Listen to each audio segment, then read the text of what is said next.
have in the comments, and we'll be more than happy to present those to Sister Junaid, inshallah. Thank you, Brother Shazad. Assalamu alaikum, everybody. Can I just ask for those who aren't speaking, just if you could just make sure you're on mute, and then that will help minimize background noise. Thank you. Really good to meet you, Janine, and so pleased that you're joining us this evening, and thank you for everyone who has joined as well. To give a bit of background to these who may not have joined before. A few of us came together as coaches because we recognize this need in the community that look, a lot of us we're bearing witness to what's happening, and that's really important for us to do, to not shut our eyes and our ears to what's happening, and to actually to bear witness to what's happening. And the reality is that has quite a profound impact on our well-being, our emotional well-being, our mental health, and we feel it, and people, within the community, I'd say we're sort of, our cups are full emotionally and mentally. We're quite saturated, and that means that it's quite difficult to hold space for one another because everyone you speak to is going through the same thing. So who has the capacity to actually empathize and create space and to provide that sort of therapeutic sounding board? And that's why we came up with this as a space, and our intention is, inshallah, we do this for the sake of Allah subhanahu wa ta'ala. We pray it's accepted, and our intention is for this to be a safe space for people to come together and to talk about, to have that sounding board, to express what's going on for them, and for us to provide that support as a group to one another. And it's a real privilege and a blessing to have you, Junaid, with us this evening, because I studied at Reading University myself. It's been a while now, but I studied there as well. So I would love to come and meet you, inshallah. It's my intention to come to the campus. And and yes, as Brother Shazad said, we will be opening the floor to questions for our participants as well as we sort of progress throughout the session. And feel free to pop comments, reflections, and questions in the chat as well. So I'm really curious. Firstly, huge respect and kudos to you and your fellow students who are doing this. I'm hugely impressed and humbled by people such as yourself and those across the country and the world who are putting themselves in quite a vulnerable situation and are actually showing a stance of bravery that we don't find in the world leaders right now. As we look around, we don't find that in the people who are making decisions about global actions and reactions. And it's actually the students, it's people like yourself who are putting your head on the parapet, and that is creating a profound movement and impact. So I just want to start by saying that let's acknowledge that, and yeah, the fact that what you're doing is amazing and inspiring. Thank you so much. I'm curious, as in for you and those in your cohort, your fellow students, what led you to this? And how did you start to mobilize yourselves? Because I can imagine this isn't something you just set up and overnight, you're running an encampment and you're making demands to the Vice Chancellor of the university. So how did this get going? So I have to owe it all to the beginning stages to our committee members of the Friends of Palestine here at Reading University. They spent weeks researching exactly the ways in which our university is complicit in the genocide, and that took a very long time. Otherwise, we would have had the camp going, from quite a long time ago. But it took a lot of research to find out exactly where we're going wrong. So when we figured out that we have these shares in companies, not only like Barclays, we have shares in Disney, and a couple of other companies. We have a Barclays cash machine, right outside on campus. And so once we realized that we are actually a lot more complicit than we thought, it was like we have no choice. We have to set up something we have to raise our voices because, like I said, in Gaza, they don't have any universities left, and there aren't students who can raise their voices. So we feel that responsibility and we take it upon ourselves to do what they unfortunately cannot. Um, and we're very blessed. We're very, very blessed to be in a position to do that. And it's frightening, you know, at some points it's scary because we have had threats of disciplinary action. Um, but we, alhamdulillah, we have like lawyers on our side and we do have protection. But it can get frightening. Alhamdulillah. No, Alhamdulillah. absolutely, I hear that. And I'm going to loop back round to that bit. But before we get there, you mentioned we, and I just want to find out a bit more. Who's we? So we currently have about 20 or so members in the encampment that are here pretty much day in, day out. So there's, and it's people from all different sorts of communities. We have a lot of people that are Palestinian themselves, but then we also have people who have absolutely no ties to Palestine, but, you know, have undoubtedly shown their support throughout this entire thing, from different cultures, different ethnicities and backgrounds. So it's mainly made up of students, but we also have members of the community that have come in and camped with us. The Palestine Solidarity, East Berkshire Palestine Solidarity Committee, have come in and shown their major support. So we have a couple of them camping with us as well, and the rest of us are students. That's amazing. And what does that make up if when we think about people and their racial identities, their religious affiliations, and even their political leanings? That what does the makeup of this cohort of people look like? It is the widest range that you can imagine. We have, like I said, people from Palestine. I myself, I'm Iraqi. We have a lot of people who are English. We have some people who are Spanish. We have, like I said, quite a lot of Arabs and Middle Eastern campers. But I'd say about 50%, and then the other 50% are either English, Spanish. Um, you know, ranging from some of us being Muslim, some of us being atheist, some being Christian. And yeah, it's been really encouraging to see that everyone here, like regardless of their religious beliefs and backgrounds, have been here to support Palestine. It shows Mhm. that it's an issue of humanity, not religion, and you know, so that's been Mhm. really nice to see. That's amazing. That's so heartening to hear. And it's interesting because when we look at, if we, for example, look at some of the encampments in the US, an argument that's being made by the authorities in some of those universities is that, well, you're posing a threat to the Jewish community and the Jewish students. And it's quite ironic because actually there are so many Jewish students who are involved in those institutions, who are actually involved in the encampments, and they're saying, no, we're threatened by those who are causing issues for us and coming and attacking us. So, and what does that look like for you? Do you have representation of Jewish students? What's that relationship like with the Jewish community within the university as well?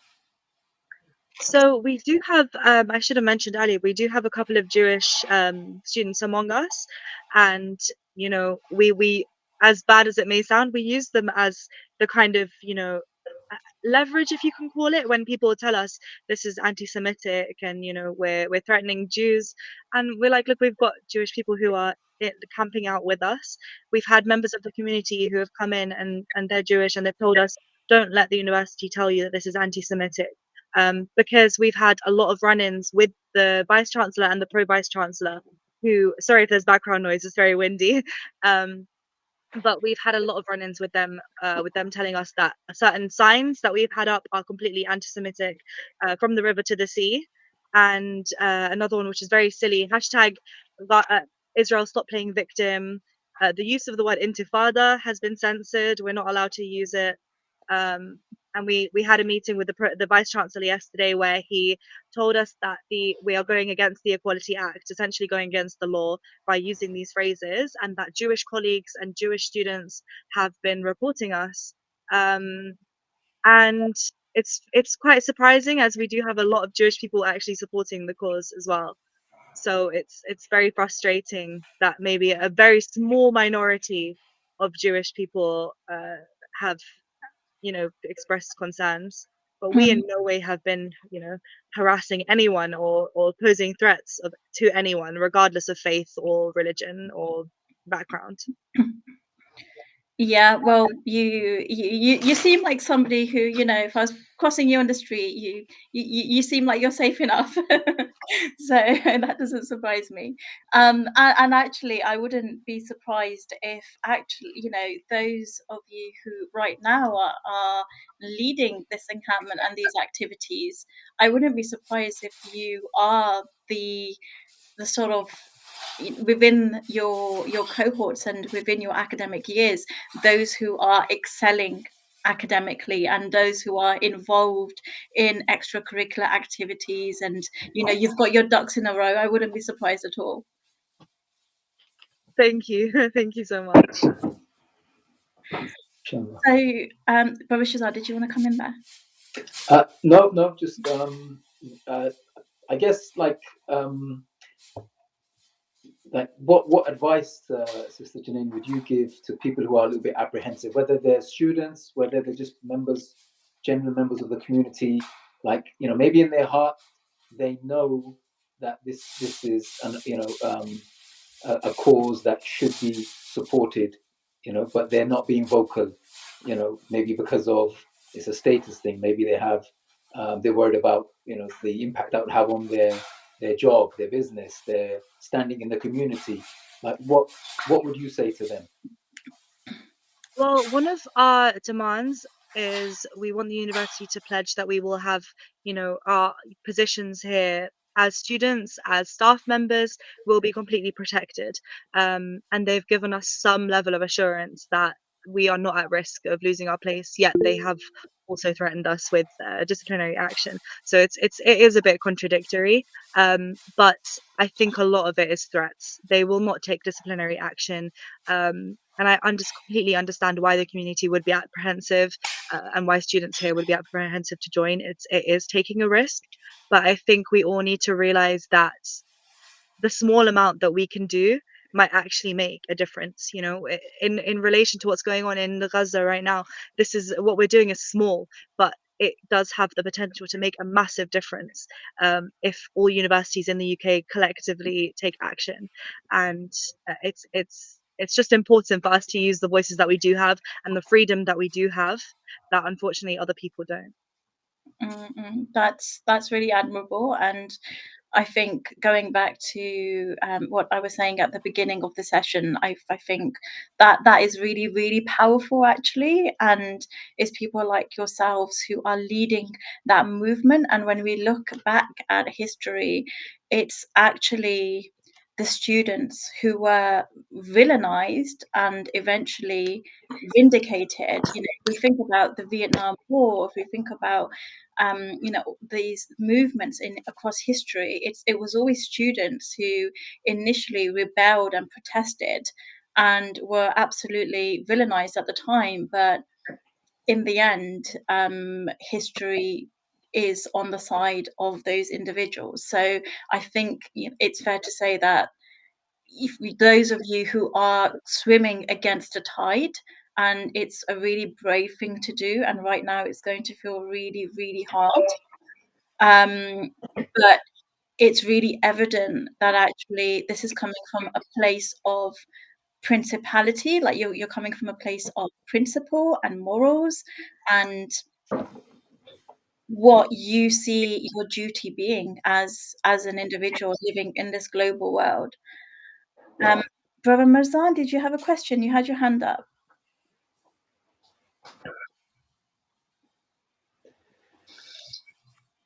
Did you want to say something?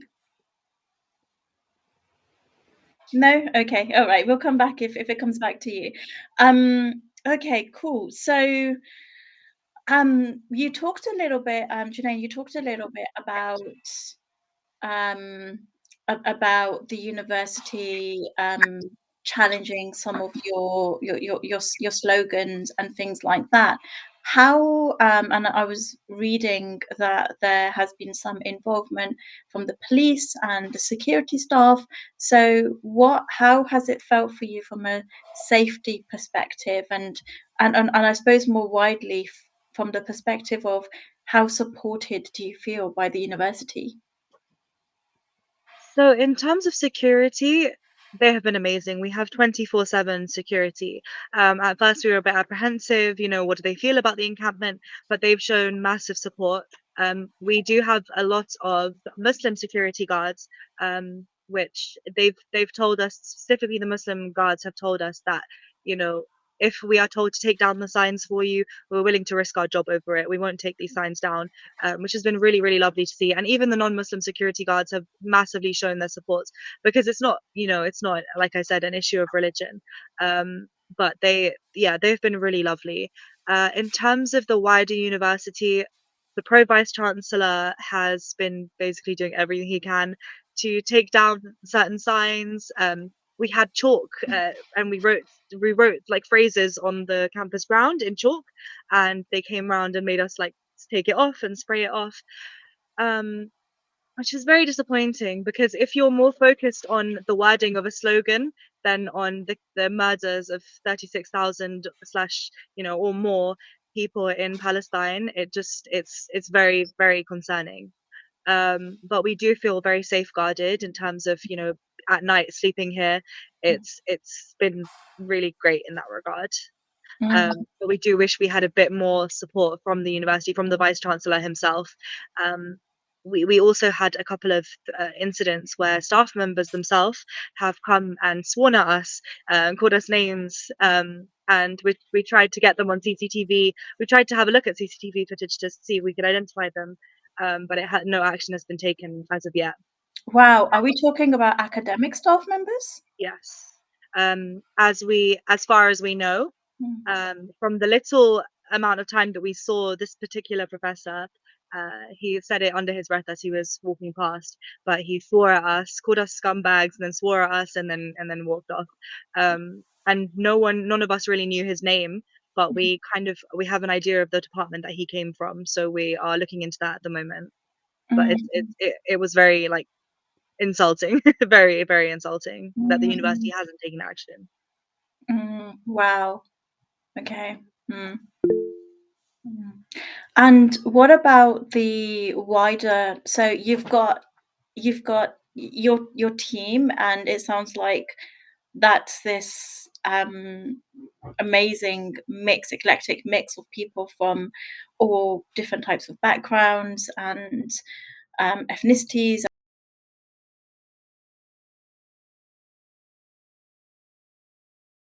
and community and the wider student population. And it's June now, so if I remember correctly, we've just sort of, we're coming out of exam sort of season. So May was like sort of full on exam season, and we're probably on the tail end of that. So how are the wider like student population responding to you? So surprisingly, it's been a lot busier than we thought it would be. Um, as you said, exams are now finishing, students are now going home, moving out of their accommodations, and so it's been quieter than it would have been during the year.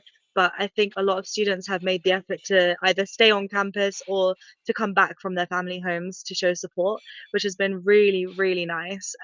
We've had certain events that have encouraged the community to come in and students to come in, from their homes. We had, like, for example, a film screening session last night where there was a documentary about Gaza, and quite a lot of people showed up for that. We had events like poster making sessions for the in ahead of the marches that happen on Sundays. So we've been bringing in a lot of people from those sort of events, and it's been really inspiring to see people come in. They've dropped their commitments and come, but it would have been a lot more. I think there would have been a lot more turnout if it had happened a Mm, couple of months ago. But as I mm. said, it took like quite a long time to research into the ways that we're complicit. Of course, and that's impressive that you've gone in there having done that research and know quite strongly what your position is and what you're asking for. So actually you've been, it sounds like you've been incredibly organized. And what about the pro-Zionist groups in the university? So we haven't seen many pro-Zionist we haven't had many incidents as of yet. There were a couple of threats. For example, about a week ago, there was a society in the university that is made up of very small, I think it's about 3 or 4 people that have set up the society, and they're an exercise society within the community. And we came across a social media post where they had said, everyone come to the encampment or the fields outside the Palmer building, which is where we have the tents, wearing blue and white. Um, and show your support and bring a speaker.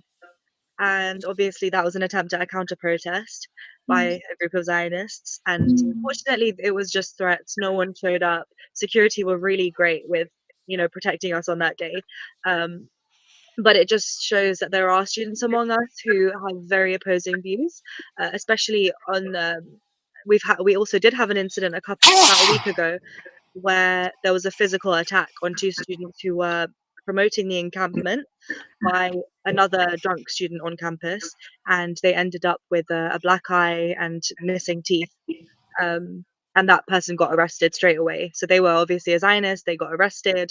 They are not able to graduate now. They were supposed to be graduating this summer, but they won't be graduating anymore. mm, So the university have been very protective. The security themselves have been amazing.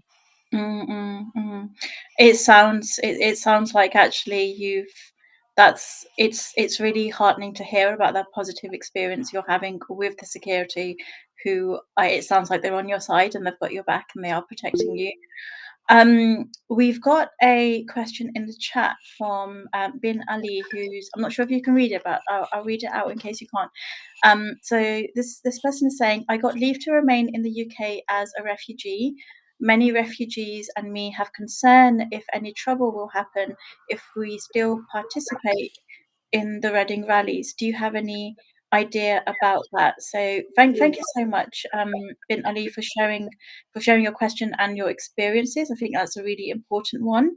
And you're also saying, I'm so happy to join to the protest, but some people told me to take care. So what I'm picking up from that is this fear that actually if I have if my immigration status is a bit precarious, or what does that mean for me, and could that put me at risk? And that's a very valid concern, particularly when we've got the veranda policy and we've got all of these things going on. So it's quite understandable. Do you want to speak to that, Janine? Yeah, sure. So it's completely understandable that fear is very widespread. We have a lot of students here who are, international students they're not permanently here, they're here to study. And that's been a big fear amongst them. If we take one wrong action, we could be, in serious trouble. So, in terms of these students and refugees, um, we have promised them that in terms of the actions that we're taking, we will take like the forefront. Um, in case anything does happen and anything does go wrong, we're not as much at risk as them. It's very unfortunate that they have had to take a bit of a backseat, but they are very much still here in the encampment. They're still protesting, and they still do have the rights to be at the protests and to raise their voices. But we do acknowledge that they need to be extra cautious. Unfortunately, things can go very wrong for them very quickly. Mhm, So it is wise to take caution, but mhm, still understand that you have your human rights. You do have the right to protest. mhm.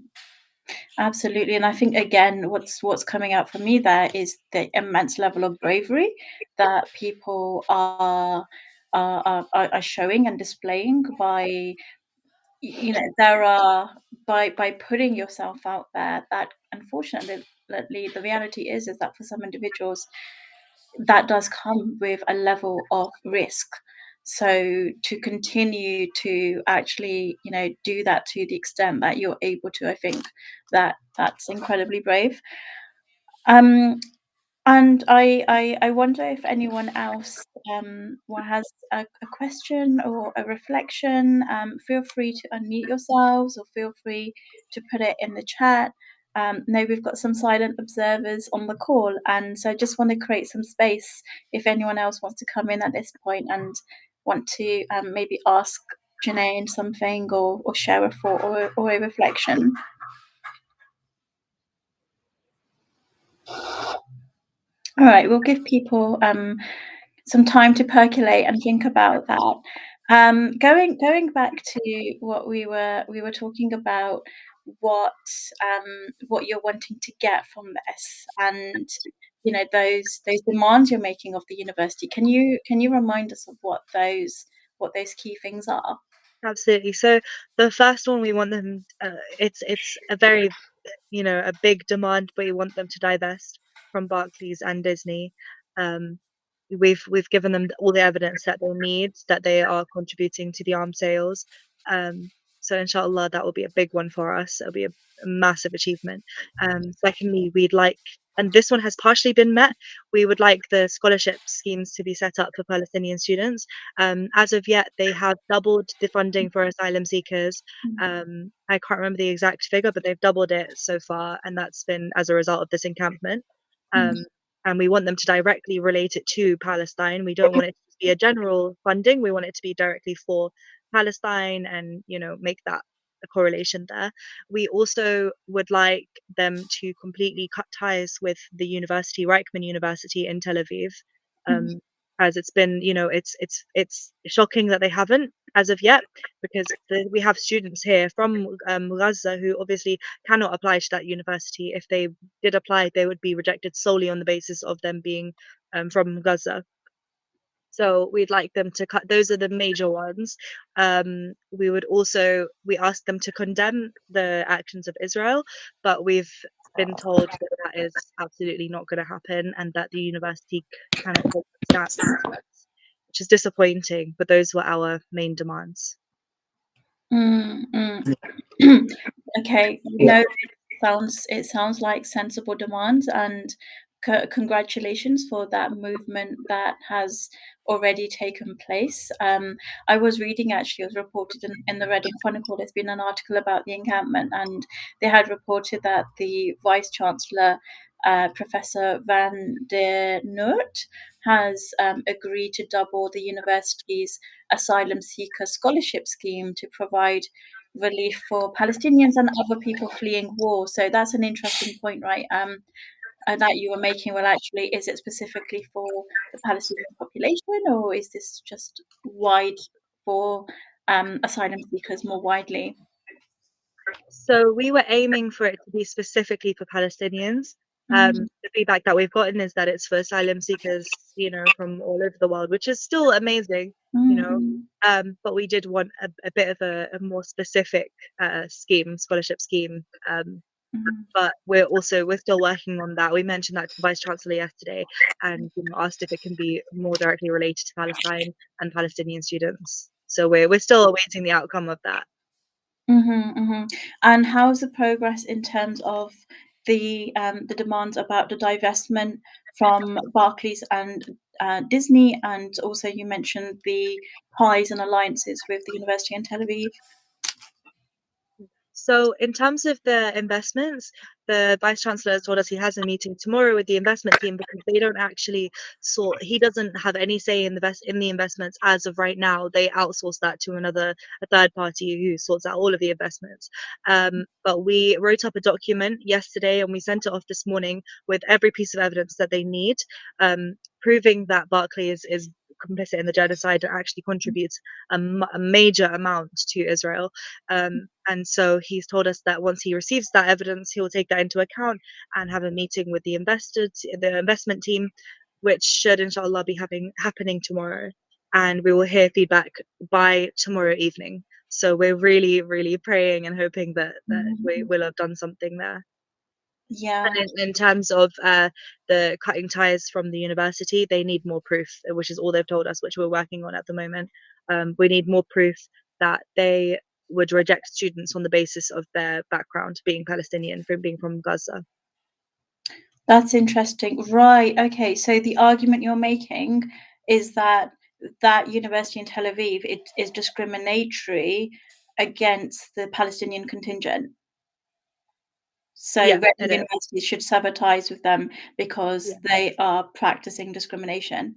Yeah, they're excluding a lot of their students by having that as part of the exchange program, and also this university is very outward in their Zionist views. Um, so it's pretty shocking that we have a university linked to us like that. Mm, mm, mm, mm. Wow, that's really interesting. We've got a comment in the chat from Saeed who's saying, "Is it worth talking to embassies of the Muslim countries who have a large presence of international students at Reading University? Is there a forum we can link up with within the UK?" In terms of the forum, I'm not too sure, but that does sound Mm, like a very, a viable option. I think it would be really useful to have that sense of support from the embassies. So that could mm, possibly be something that we could look into, definitely. mm, mm, mm. And that's quite a good segue into, let's talk about practicalities. What is life like for you right now? What's it like to camp out on the university on White Knights campus? What does that mean for you? So I feel very bad complaining about, this what we're going through right now in the cold and the rain. It's nothing to do with, it's nothing compared to what people in Palestine are going through. So I can't complain. That being said, it is cold at night. It is, when it Mm, rains, our tents will flood a little bit. There'll be, but we wake up and the sun starts shining and it's mm, okay, it doesn't mm, put us off at all. And it's also been really good because we've had members of the community bring us hot meals every day for dinner. Every mm, day we tell them how many people we have and they'll bring us, any amount of portions that we ask for, which has been so lovely. We've had so much support from, especially from the East Berkshire PSC, and the community in general, the wider community. They've really come mm. together to show their support. That sounds lovely. That sounds really nice. And do you feel, from a personal perspective, what does this mean? I'm curious, as in for your personal development. There's certainly elements of professional and personal development for you, right? Personally, and your fellow students in this. What are you learning from this experience? So I always thought of myself as a bit of an introvert, and I had a bit of trouble speaking to the public and speaking to the community. But since starting this encampment, I've tried to force myself to be in that position to go up to people and talk to them about what's going on and kind of drag them in a way. Mhm, And I've kind of proved to myself that I can be like that and I can do that and I can be outspoken.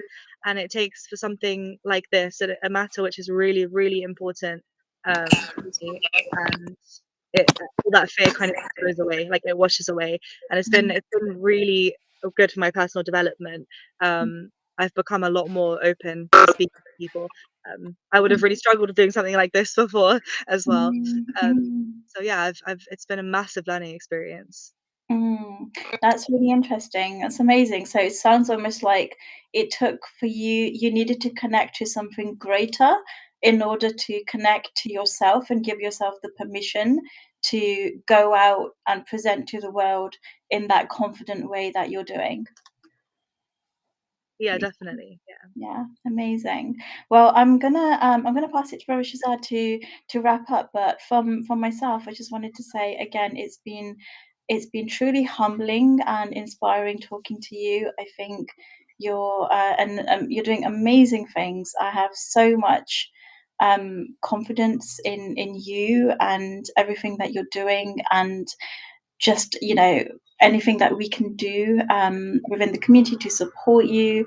Absolutely, we would love to be a part of that, a part of your journey to help you and support you and continue flourishing and flying and being the amazing person that you are.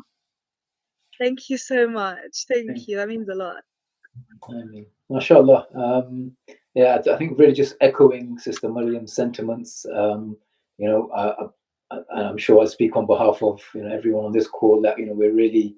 I feel like we're deeply indebted to you, and actually, me personally, I'm actually in awe of yourself and the group. I met some of you guys when I came, and I jokingly said, if I can ethically bribe my daughter, then we'll come and camp with you. But I haven't quite managed to do that yet.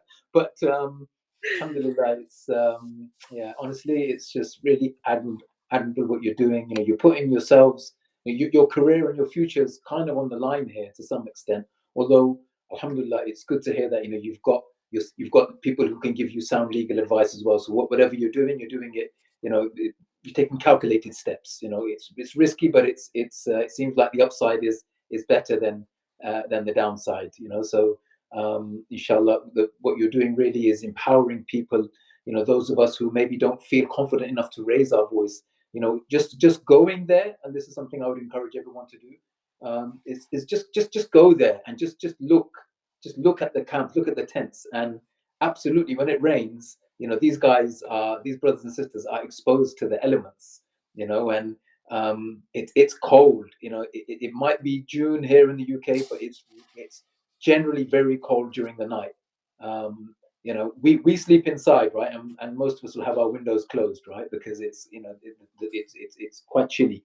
And, you know, they don't have the luxury of waking up and just jumping into a hot shower. I know some of the students, when I was there, they were saying that they would go home and freshen up and then come back. But for many of the students, they don't have that luxury because they don't live local, right? So they're relying on whatever facilities are on site.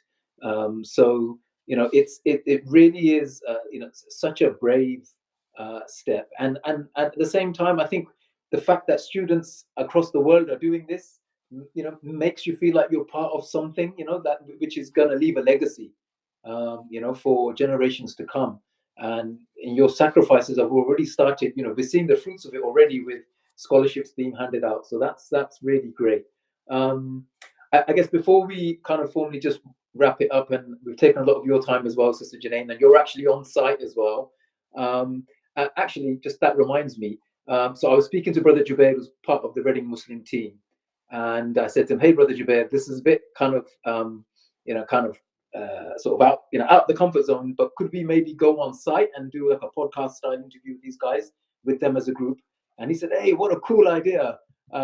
And then we kind of started looking into logistics and realized that it's not going to be so easy, just making sure that the quality of the transmission is as professional as we would like it to be. So, but you know, inshallah, it is a works in progress. So maybe, you know, you know, if you guys are still out there in a couple of weeks' time, maybe we'll the three of us can come out there and you know, do a kind of a more sort of kind of collective group sort of interview.